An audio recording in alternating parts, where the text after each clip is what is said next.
ಆಗಿನ ಕಾಲದಿಂದ ಸಿನಿಮಾಗಳು ಬಂದಿಲ್ವಾ? ಎಲ್ಲರೂ ಮಾಡಿಲ್ವಾ? ಈಗ ಏನಾದರೂ ಒಂದು ಸಿನಿಮಾದಲ್ಲಿ ಯಾವ್ದಾದ್ರು ಒಂದು ಪದ ಏನೋ ಜಾತಿ ಬಗ್ಗೆನೋ ಇನ್ನೊಂದು ಬಗ್ಗೆನೋ ಬಂದ್ಬಿಡ್ತು ಅಂದರೆ ಎಲ್ಲರೂ ಅವ್ರನ್ನ ನಾವು ಹೋರಾಟ ಮಾಡ್ತೀವಿ, ಕೇಸ್ ಕೊಡ್ತೀವಿ. ಏನ್ರಿ ಕೇಸ್ ಕೊಡ್ತೀರಿ? ಏನಕ್ಕೆ ನೀವು ಮಾಡೋದಂಗೆ? ಸಿನಿಮಾದಲ್ಲಿ ಮೊದಲೇ ಬರುತ್ತೆ ಇದು ಕೇವಲ ಕಾಲ್ಪನಿಕ, ಇದು ಮನೋರಂಜನೆಗಾಗಿ ಅಂತ. ಯಾಕೆ ಹಿಂಗೆ ಮಾಡ್ತಿದ್ದೀರಿ ನೀವು? ಅದು ಕಾಲ್ಪನಿಕ ರೀ. ಒಬ್ಬನ್ನ ಜಾತಿ ಬಗ್ಗೆ ನಿಂದನೆ ಒಂದು ಸಿನಿಮಾದಲ್ಲಿ ಮಾಡ್ತಾನೆ ಅಂದರೆ ಅದು ಅವ್ನ ಕ್ಯಾರೆಕ್ಟ್ರು, ಅವ್ನು ಮಾಡಲೇಬೇಕದು. ಅವ್ನ ಕ್ಯಾರೆಕ್ಟರ್ ಕೆಟ್ಟದಂತ ತಾನೇ ತೋರಿಸ್ತವ್ರಲ್ಲಿ. ಅದನ್ನು ಸಿನಿಮಾ ಅಂತ ನೋಡಿ ನೀವು. ಯಾಕೆ ನಿಮ್ಮ ವ್ಯಕ್ತಿತ್ವ ತಗೊಂತೀರಾ? ಆ ಸಿನಿಮಾನ ತುಳಿಬೇಕು ನಿಮ್ಮ ಲೆಕ್ಕದಲ್ಲೇನು? ಆ ಸಿನಿಮಾನ ಡಮ್ಮಿ ಮಾಡ್ಬೇಕು ನೀವು, ಆ ನಾಯಕನ ಡಮ್ಮಿ ಮಾಡಬೇಕು. ಇಲ್ಲ ಅದ್ರ ಬಗ್ಗೆ ಯಾರೋ ಹೀರೋ ಇರ್ಬೋದು, ಇಲ್ಲ ಪ್ರೊಡ್ಯೂಸರ್ ಇರ್ಬೋದು. ಯಾಕೆ ಹಿಂಗೆ ನೀವು? ನಾನು ಹಿಂಗೆ ತೋರಿಸ್ಬಿಟ್ಟು ನಾನು ಗ್ರೇಟ್ ಆಗ್ಬಿಡ್ಬೇಕು?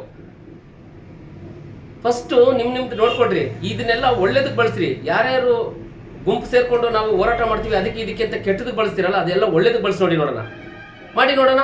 ಇವತ್ತು ಎಷ್ಟೋ ಸರ್ಕಾರಿ ಶಾಲೆಗಳೆಲ್ಲ ನಶಿಸಿ ಹೋಗ್ತಾ ಇದೆ. ಅದ್ರ ಮುಂದೆ ಹೋಗಿ ನೀವು ಜಗಳ ಮಾಡಿ ಹೋರಾಟ ಮಾಡಿ ನೋಡೋಣ. ಯಾಕ್ರಿ ನಮ್ಮ ಗೌರ್ಮೆಂಟ್ ಸ್ಕೂಲ್ನೇ ಕೊಡಿ, ಪ್ರೈವೇಟ್ ಸ್ಕೂಲಲ್ಲಿ ಏನು ಫೆಸಿಲಿಟಿ ಕೊಟ್ಟಿದ್ದಾರೆ ಅದನ್ನೆಲ್ಲ ಗೌರ್ಮೆಂಟ್ ಸ್ಕೂಲಲ್ಲಿ ಕೊಡಿ ಅಂತ ಯಾರು ಹೋರಾಟ ಮಾಡ್ತೀರಾ? ನಿಮ್ಮಿಂದ 10 ಜನಕ್ಕೆ ಒಳ್ಳೇದಾಗೋದ್ರ ಮಾಡ್ತಿದ್ದೀರಾ ನೀವು? ಗೌರ್ಮೆಂಟ್ ಹಾಸ್ಪಿಟಲ್ಗಳು ಇವತ್ತು ಯಾವ ಪರಿಸ್ಥಿತಿಯಲ್ಲಿದೆ ಹೋಗಿ ಕೇಳಿ. ನಮಗೆ ಗೌರ್ಮೆಂಟ್ ಹಾಸ್ಪಿಟಲಲ್ಲಿ ಒಳ್ಳೆ ಫೆಸಿಲಿಟಿ ಕೊಡಿ, ಪ್ರೈವೇಟ್ ಹಾಸ್ಪಿಟಲ್ಗಳು ಏನೇನು ಫೆಸಿಲಿಟಿ ಇದೆ ಅದನ್ನೆಲ್ಲ ಕೊಡಿ ಗೌರ್ಮೆಂಟಲ್ಲಿ ಅಂತ ಕೇಳ್ತೀರಾ? ಫ್ರೀ ಕೊಟ್ಟಿದ್ದೆಲ್ಲ ಬಳಸ್ಕೊಳಕ್ಕೆ ಬರಲಿಲ್ಲ ನಿಮ್ಗಳಿಗೆ. ಹಾಂ